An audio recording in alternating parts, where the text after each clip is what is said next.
বাংলাদেশের আপসহীন নেত্রী বেগম খালেদা জিয়াকে দীর্ঘদিন ধরে জেলে বন্দী রেখেছিল, সেই 28 অক্টোবর থেকে আমাদের শিক্ষা নিতে হবে। আমরা যদি সত্য এবং মিত্র এখন পর্যন্ত আইডেন্টিফাই করতে না পারি, তাহলে সামনে আবার আমাদের জন্য দুঃশাসন আসতে পারে।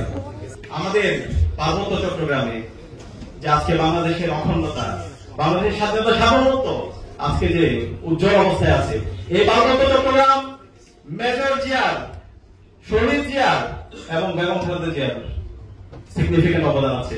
আজকে পার্বত্য চট্টগ্রামের সিকিউরিটি ইস্যুর ক্ষেত্রে আমরা শহীদ জিয়ার গুরুত্বপূর্ণ অবদান দেখতে পেয়েছি। কিন্তু এই পার্বত্য চট্টগ্রামের স্বাধীনতা, সার্বভৌমত্ব, অখণ্ডতা এবং বাংলাদেশের অখণ্ডতা নষ্ট করার জন্য এই কালচারাল ফেসিস্টরাই বিভিন্ন ধরনের ষড়যন্ত্র এবং চক্রান্ত করছে। সেখানে আমাদের এই শত্রুতাকে চিনতে হবে। জুলাই বিপ্লবের পরে আজকে এদেশের মানুষ আজাদী পেয়েছে, এদেশের বাংলাদেশপন্থী মানুষ আজাদী পেয়েছে।